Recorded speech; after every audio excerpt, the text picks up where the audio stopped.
Good day, viewers, and happy Australia Day. Sorry I'm a day late. I lost track of time and not in the good way. So I apologize that this is coming out a little late. I really hope you'll forgive me. My mind's just like in a state of frenzy because I'm upset with missing the day. And it's not pretty. Hopefully reading to you guys helps me calm. So let's get started. We're in for a good chapter.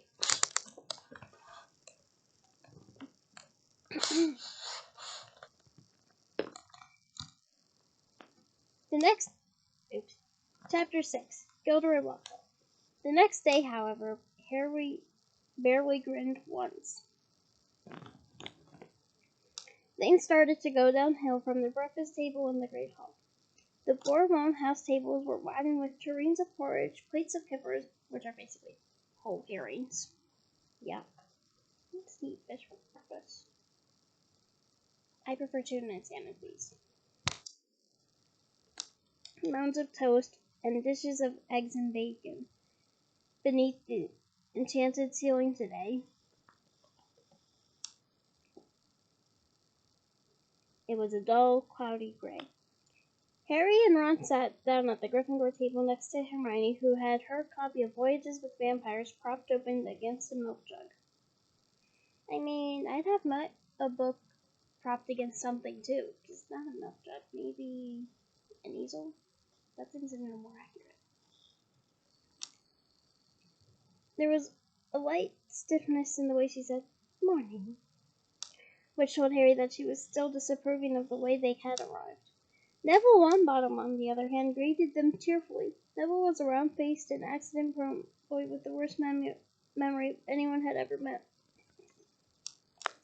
Well, to be honest, Harry, my wonderful significant other in all his glory, has short-term memory too, so maybe you should ask Augusta Longbottom, aka Neville's Gran,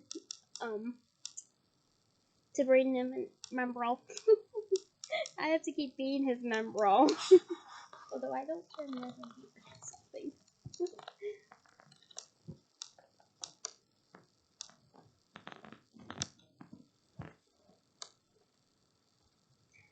Mel's due any minute. I think Gran's sending a few things I forgot.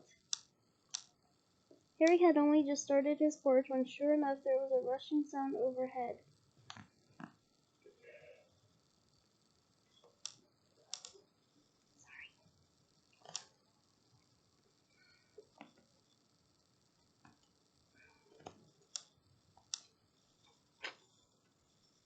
And 100 or so owls streamed in, circling the hall and dropping letters and packages into the chattering crowd. A big lumpy package bounced off Neville's head, and a second later something large and gray fell into Hermione's jug, spraying them all with milk and feathers. "Errol," said Ron, pulling the bed-raggled owl out by the feet. Errol slumped unconscious onto the table, his legs in the air and a damp red envelope in his beak. "Oh no," Ron gasped. "It's all right. He's still alive," said Hermione, prodding Errol gently with the tip of her finger. "It's not that. It's that." Ron was pointing at the red envelope. It looked quite ordinary to Harry, but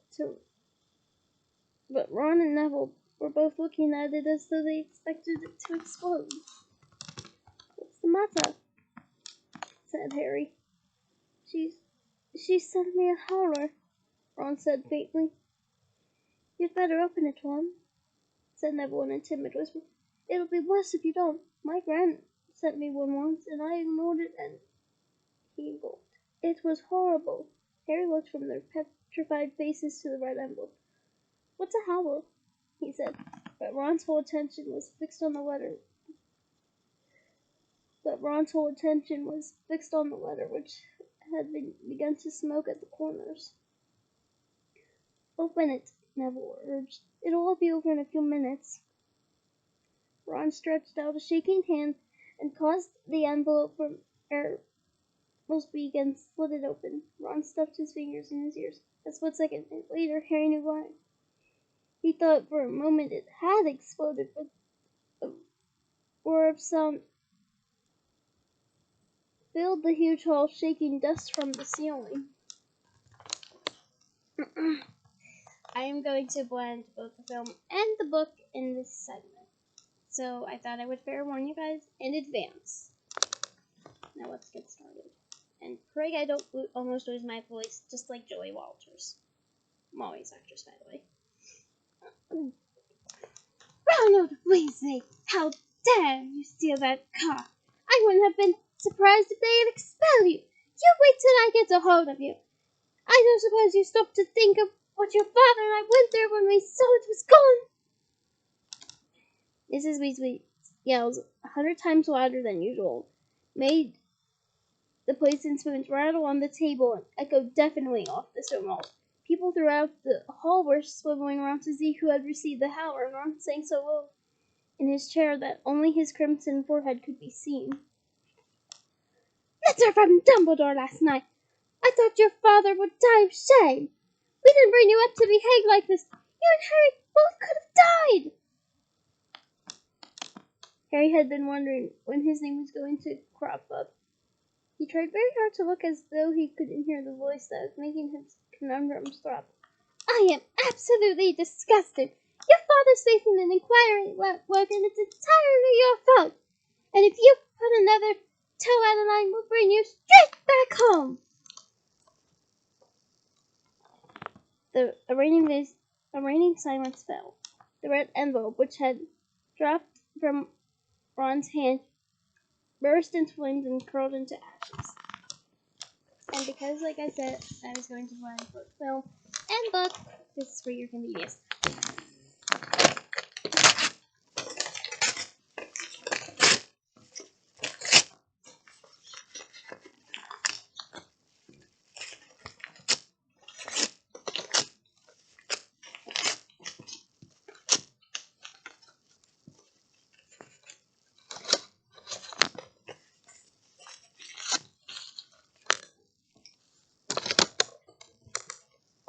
I have never been more proud of the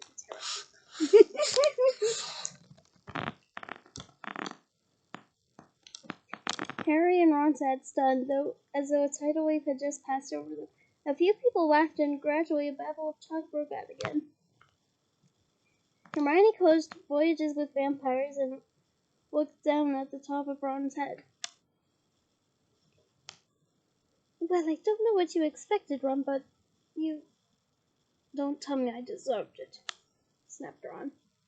Harry pushed his porridge away. His insides were burning with guilt. Mr. Weasley was facing an inquiry. After all, Mr. and Mrs. Weasley had done for him over the summer. But he had no time to dwell on this. Professor McGonagall was moving around the Gryffindor table, handing out course schedules. Harry took this and saw that they had double herbology with Hufflepuffs first. I would be a little distracted by HP if this were an element scenario. HB is the nickname I give my significant other. Stands for Honey Badger. Harry, Ron, and Hermione left the castle together, crossed the vegetable patch, and made for the greenhouses where the magical plants were kept. At least the Howler had done one good thing. Hermione seemed to think that they had now been punished enough and was being perfectly friendly again. All is fair in love and war, as the phrase goes. As they neared the greenhouses, they saw the rest of the class standing outside waiting for Professor Sprout. Harry, Ron, and Hermione had only just joined them when she came striding into the view across the lawn, accompanied by Gilderoy Lockhart. Professor Sprout's arms were full of bandages, and with another twinge of guilt, Harry spotted the whomping one in the distance, several with branches now in swings. Professor Sprout was a squat little witch who wore a patched hat over her flyaway hair. There was usually a large amount of earth on her clothes, and her fingernails would have made Aunt Petunia faint. Gilderoy Lockhart, however, was immaculate and sweeping in robes of turquoise, his golden hair shining under a perfectly positioned turquoise hat with gold trimming. For the record, turquoise is a very pretty color. Oh, hello there, he called, beaming around at the assembled.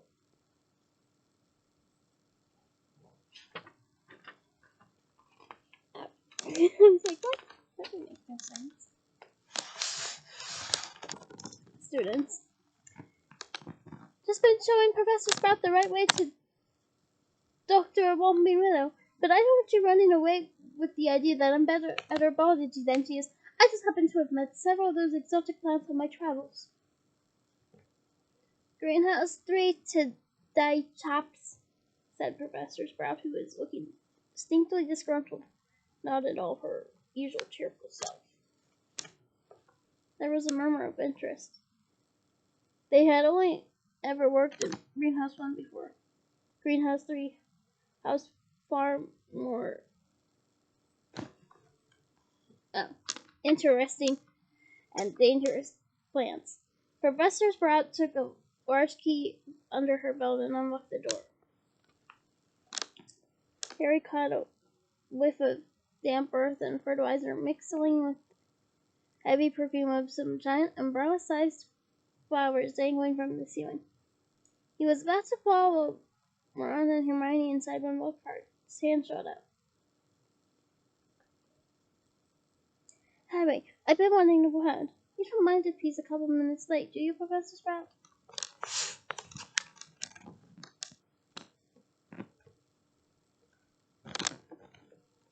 Judging by Professor Sprout's scowl, she didn't mind. But Lockhart said, "That's the ticket," and closed the greenhouse door in her face. "Harry," said Lockhart, his large white teeth gleaming in the sunlight as he shook his head. "Harry, Harry, Harry." Completely nonplussed.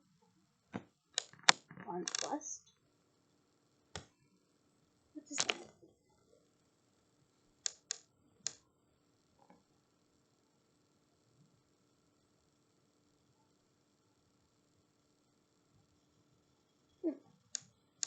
Apparently nonplussed is defined by being confused.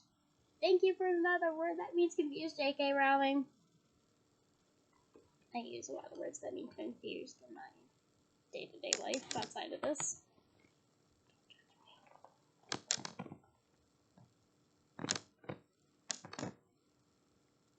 Harry said nothing. When I heard, well, of course it was all my fault. Could have kicked myself. Harry had no idea what he was talking about. He was about to say so when Lockhart went on. Don't know when I've been more shocked. Flying a car to Hogwarts. Well, of course I knew at once why you've done it. Stood out a mile. Harry, Harry, Harry.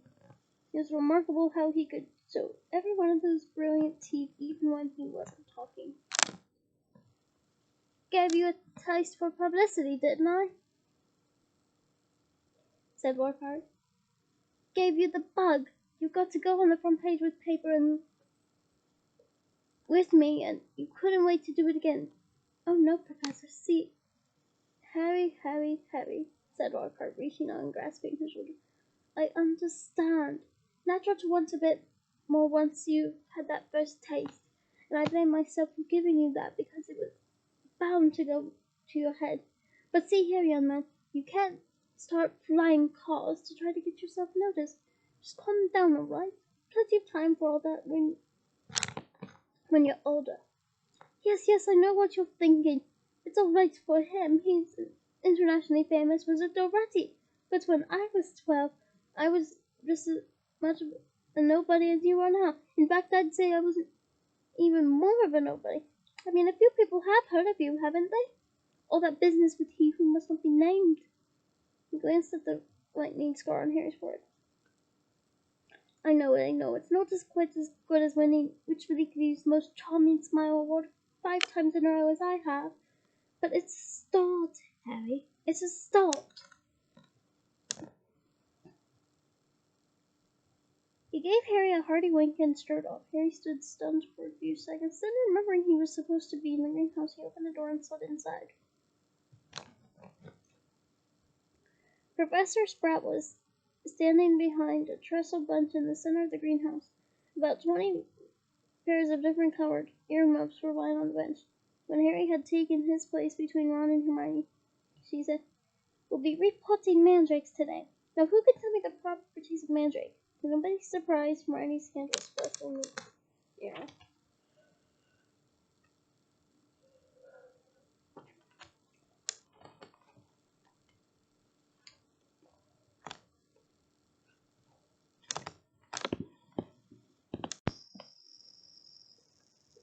Mandrake, or mandragora, is a powerful restorative, said Hermione, sounding as usual, as though she had swallowed the textbook.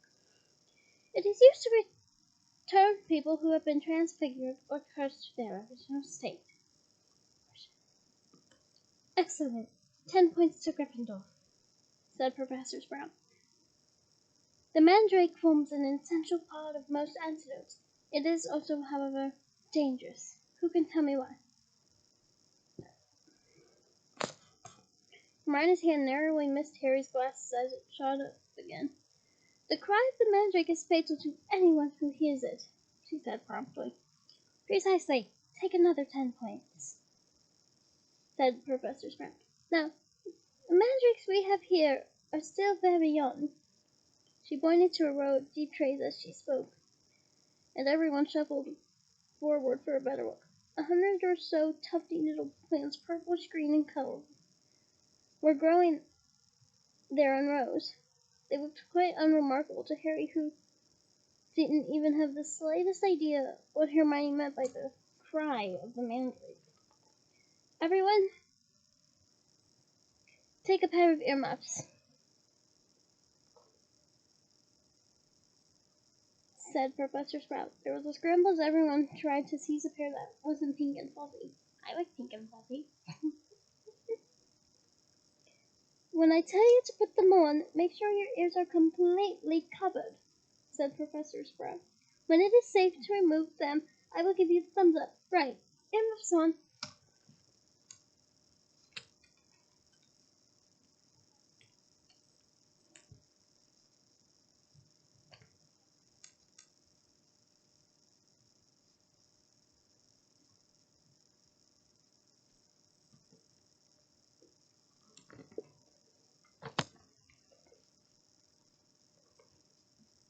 Harry snapped the earmuffs over his ears. They shut sound completely. Professor Sprout put the pink fluffy pair over her own ears, rolled up the sleeves of her robes, and grasped one of the tufty plants firmly and pulled hard. Harry let out a gasp of surprise that no one could hear. Instead of roots, a small, muddy, and extremely ugly baby popped out of the earth. The leaves were going right out of his head. He had pale green, mottled skin and was clearly bawling at the top of his lungs. I'm not going to do that for sake of viewers who don't like loud noises such as myself. There are also people who might come in running.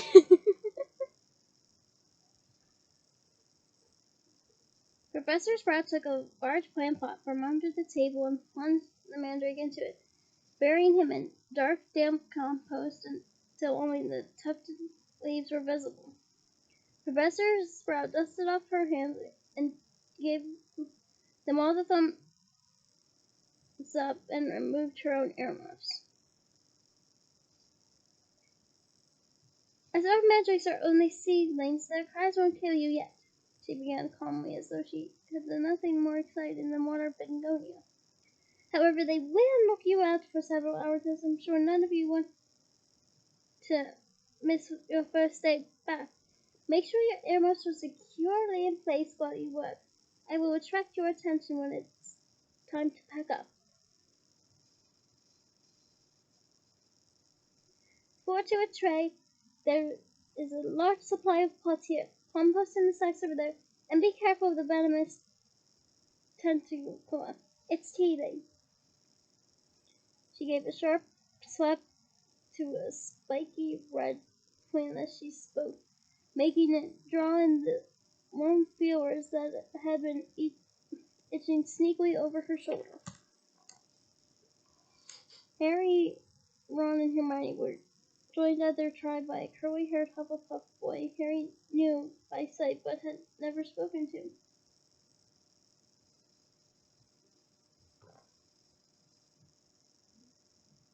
Justin Fitch-Fletchley. Justin Fitch-Fletchley, he said brightly, shaking Harry by the hand. Know who you are, of course. The famous Harry Potter, and you're Hermione Granger. Always told in everything.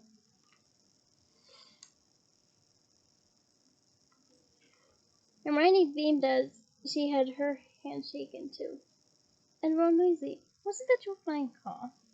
He didn't smile. The Howler was obviously still on his mind. That Lockhart's something, isn't he? He said just unhappily as they began filling their plant pots with dragon dung compost. Awfully brave chap. Have you read his books?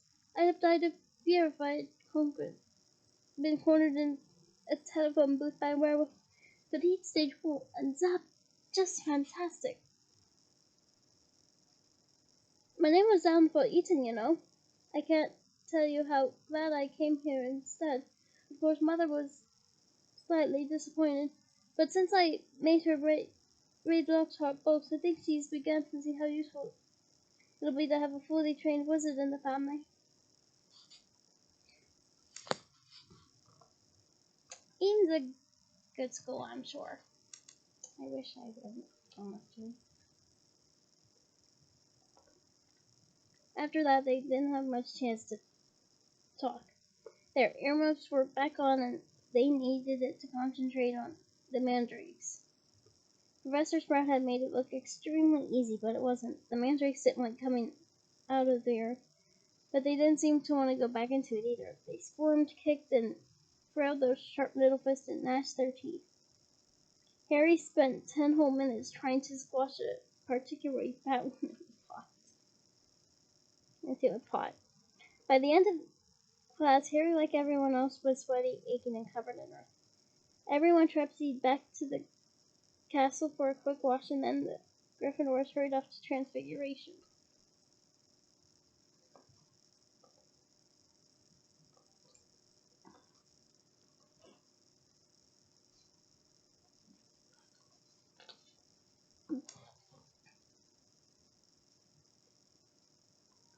Professor McGonagall's classes were always hard work, but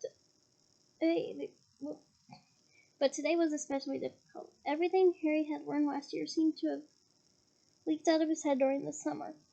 He was supposed to be turning a beetle into a button, but all he managed to do was give his beetle a lot of exercise as it scuttled over the desktop avoiding his wand.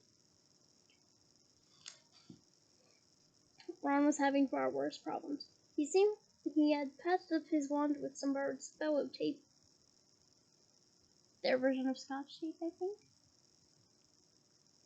But it seemed to be damaged beyond repair. It kept crackling and sparking at odd moments, and every time Ron tried to transfigure his beetle, it engulfed him in thick gray smoke that smelled rotten eggs. Yuck. Unable to see what he was doing, Ron accidentally squashed his beetle with his elbow and had to ask for a new one. Professor McGonagall wasn't pleased. Harry was relieved to hear the lunch bell. His brain felt like a Ron sponge. Everyone filed out of the classroom except Tim and Ron, who was whacking his wand fiercely on the desk. Stupid, useless thing.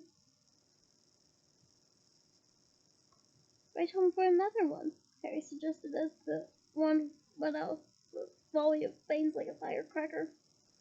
Oh yeah, and get another Howler back, said Ron, stuffing the now hissing one into his bag. It's your fault that you got your wand snapped. They went down to lunch where Ron's mood was not improved by Hermione showing them the handful of perfect coat buttons she had produced in Transfiguration. "What have we got this afternoon?" said Harry hastily, changing the subject. "Dark against Defense against the dark arts," said Hermione at once. "Why?" demanded Ron, seizing her schedule. "Have you outlined all Lockhart's lessons in Little Hearts?" Hermione snatched the schedule back, blushing furiously.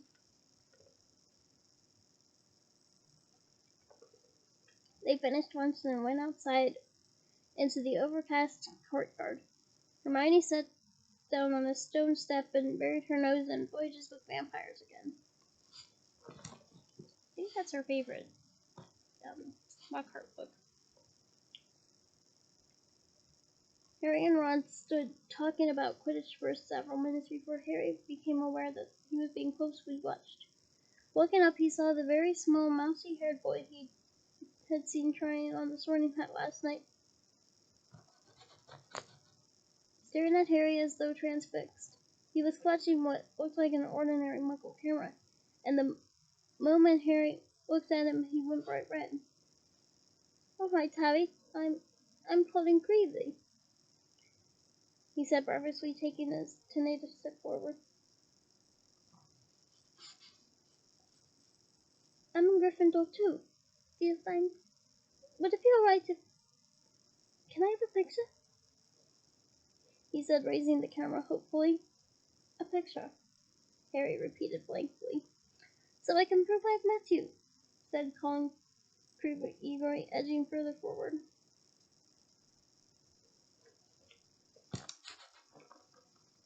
"I know all about you. Everyone's told me about how you survived when you know who tried to kill you, and how he disappeared and everything, and how you've still got a lightning scar on your forehead." His eyes raked Harry's hairline. "And the boy in my dormitory said if I developed the film right and the right potion, the pictures will move." Colin drew a shuddering breath of excitement and said, "It's amazing here, isn't it? I never knew all the odd stuff I could do was magic till I got the letter from Hogwarts. My dad's a mythman. He couldn't believe it either. So I'm taking loads of pictures to send home to him. And it'd be really good if I had one of you." He looked imploringly at Harry. "And maybe your friend could take it and I could stand next to you. And then, could you sign it?"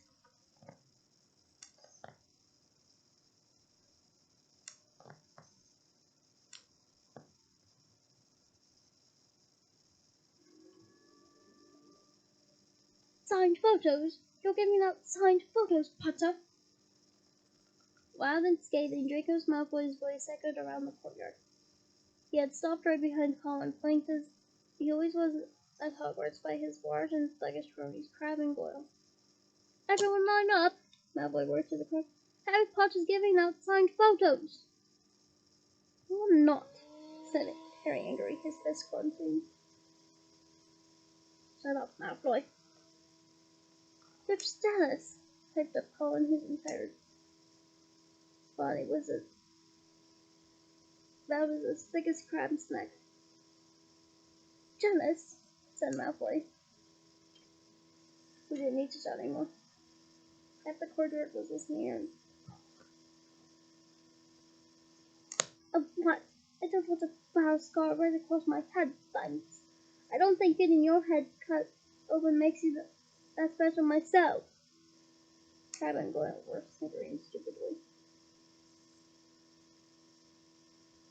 "It's slugs, Malfoy," said Ron angrily. Crabbe stopped laughing and started rubbing his knuckles in a menacing way. "Be careful, Weasley," sneered Malfoy. "You don't want to start any trouble. Your mom will have to come and take you away from school." He put on his shrill teasing voice. "If you put another toe out of line." A lot of fifth-year students nearby laughed loudly at this. "At least we would like a signed photo, Potter," smirked Malfoy.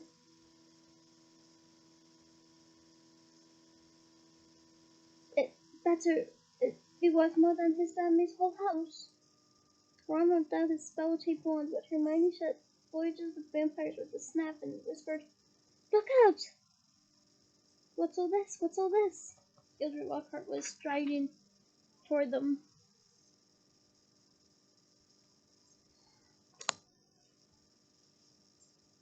His turquoise robe swirling behind him. Who's giving out signed photos? Harry started to speak, but he was cut short as Lockhart flung around his shoulders and thundered jovially, "Shouldn't have asked. We meet again, Harry." Pinned to Lockhart's side and burning with humiliation, Harry saw Malfoy slide smirking back into the crowd. "Come on then, Mr. Creevy," said Lockhart, beaming at Colin. "A double portrait can't do better than that, and we'll both sign it for you." Colin fumbled for his camera and took the picture as the bell rang behind them, signaling the start of the afternoon classes. "Off you go, move it on there," Lockhart called to the crowd and set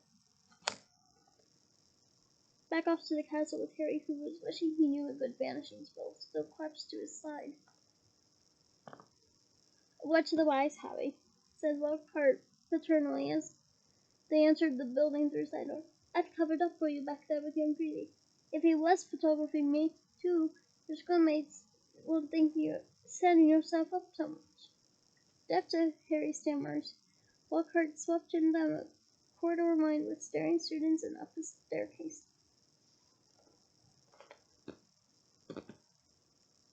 "Let me just say, handing out signed pictures at this stage of your career isn't sensible.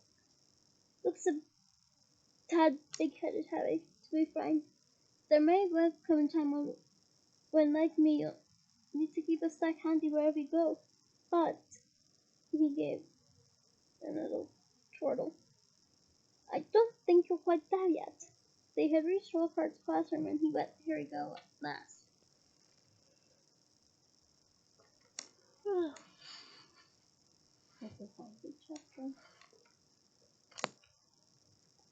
Harry yanked his robe straight and headed for a seat at the very back of the class, where he busied himself with piling all 7 of Lockhart's books in front of him, so that he could avoid looking at the real thing. The rest of the class came clattering in, and Ron and Hermione sat down on either side of Harry. "You could have fried an egg on your face," said Ron. "You'd better hope Creevy doesn't meet Ginny, or they'll be starting a Harry Potter fan club." Honestly, Harry Potter fan clubs are the best. No judgment. "Shut up," snapped Harry. The last thing he needed was for Lockhart to hear the phrase Harry Potter fan club. When the whole class was seated, Lockhart cleared his throat loudly and Simon's bell. He reached forward, picked up Neville Longbottom's copy of Travels with Trolls, and held it up to show his own winking portrait on the front. "I'm not too good with names, I try." "May," he said, pointing it and winking as well. "Gilderoy Lockhart, Order of Merlin, 3rd class, honorary member of the Dark Force Defense League, and 5 times winner of Witch Weekly's Most Charming Smile Award. But I don't talk about that. I didn't get rid of the Banshee by smiling at her." He waited for them to laugh. A few people smiled weakly. "I see you've all got the complete set of my books. Well done. I thought we'd start today with a little quiz. Nothing to worry about, just to check how well you read them, how much you've taken in." When he handed out the test papers, he returned to the front of the class and said, "You have 30 minutes. Start now." Harry looked down at his paper and read, "What is Gilderoy Lockhart's favorite color? What is Gilderoy Lockhart's secret ambition? What, in your opinion, is Gilderoy Lockhart's greatest achievement today?" And on it went, over 3 sides of paper, right down to, "When is Gilderoy Lockhart's birthday, and what would his ideal gift be?" Seems to me someone would pick up a narcissus.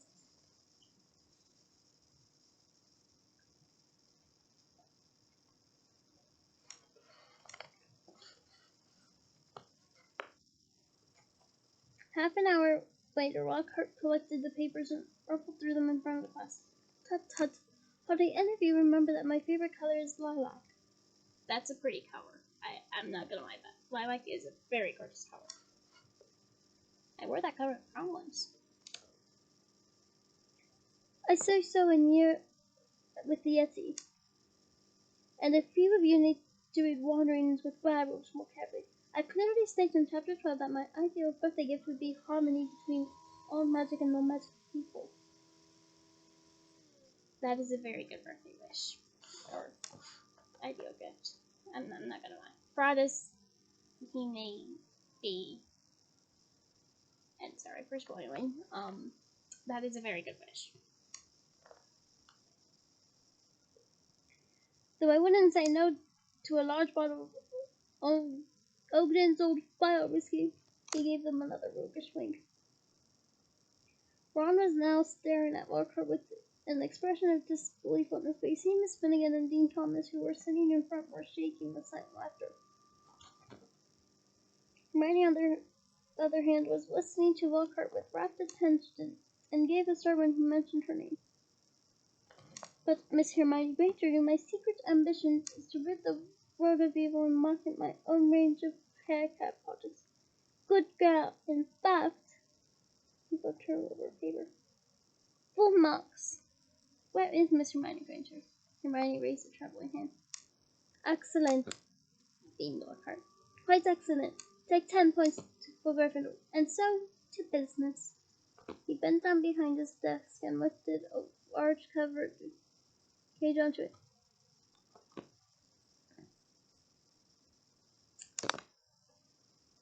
Now be warned. It's my job to arm you against the foulest creatures known to wizard kind. You may find yourselves facing your worst fears in this room. Foreshadowing.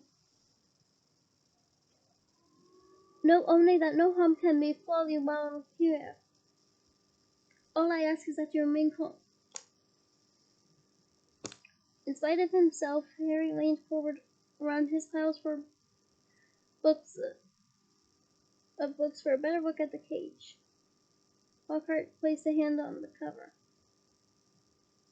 Dean and Seamus had stopped laughing now. Neville was cowering in his front row seat. I must ask you not to scream, said Lockhart in a low voice. It might provoke them. As the whole class held its breath, Lockhart whipped off the cover. Yes, he said dramatically. Freshly cooked Cornish pixies. Seamus Finnegan couldn't control himself. He let out a snort of laughter that even Lockhart could mistake for a scream of terror. Yes, he smiled at Seamus. Well, they're not very dangerous, will they? Seamus choked. Don't be so sure, said Lockhart, wagging a finger warningly at Seamus. Devilish, tricky little blighters like May. The pixies were electric blue and about 8 inches high, with pointed faces and voices so shrill it was like listening to a lot of buddies arguing. The moment the cover had been removed, they started jabbering and rocketing around, rattling the bars and making bizarre faces at the people nearest them. Right then, Lockhart said loudly. Let's see what you make of them. And he opened the cage. It was pandemonium. The pixies shot in every direction like rockets. 2 of them seized Neville by the ears and lifted him into the air. Several shot through the window, showering the background with broken glass. The rest proceeded to wreck the classroom more effectively than a rampaging rhino. They grabbed ink bottles and sprayed the class with them, shredded books and papers, tore pictures from the walls, upended the wastebasket. That's trash bin to us. The U.S. wise. Grabbed bags and books and threw them out of the smashed window. Within minutes, half the class was sheltering under a desk, and Neville was swinging from the iron chandelier into the ceiling. Come on now, round 'em up, round 'em up. They're only pixies, Lockhart shouted. He rolled up his sleeves, brandished his wand, and bellowed, "The pesky pestaroni!" It had absolutely no effect. One of the pixies seized his wand and threw it out of the window, too. Lockhart gulped and dived under his own desk, narrowly avoiding being squashed by Neville, who fell a second later as the chandelier gave way. The bell rang and there was a mad rush toward the exit. In the relative calm that followed, Lockhart straightened up, caught sight of Harry, Ron, and Hermione, who were almost at the door, and said, "Well, I'll ask you three to slip the rest of them back into their cage." He swept past them and shut the door quickly behind him. "Can you believe him?" roared Ron as one of the remaining pixies bit him painfully on the ear. "He just wants to give us some hands-on experience," said Hermione, mobilizing two pixies at once with a clever freezing charm and stuffing them back into their cage. "Hands-on?" said Harry, who was trying to grab a pixie dancing out of reach with its tongue out. Hermione, he didn't have a clue what he was doing. "Rubbish," said Hermione. "You've read his books. Look at all those amazing things he's done." "He says he's done," Ron muttered. And that is the end of the chapter. Join me in 6 days for the next one. I am so sorry that it's released a day late. I'm a little calmer now, but I'm not come to terms with it yet, since I've never missed a day until today. A mess. But nonetheless, I hope you did enjoy the reading. And yes, these artworks back here are done by me, in case you're wondering. Well, until we meet again for a chapter, bye!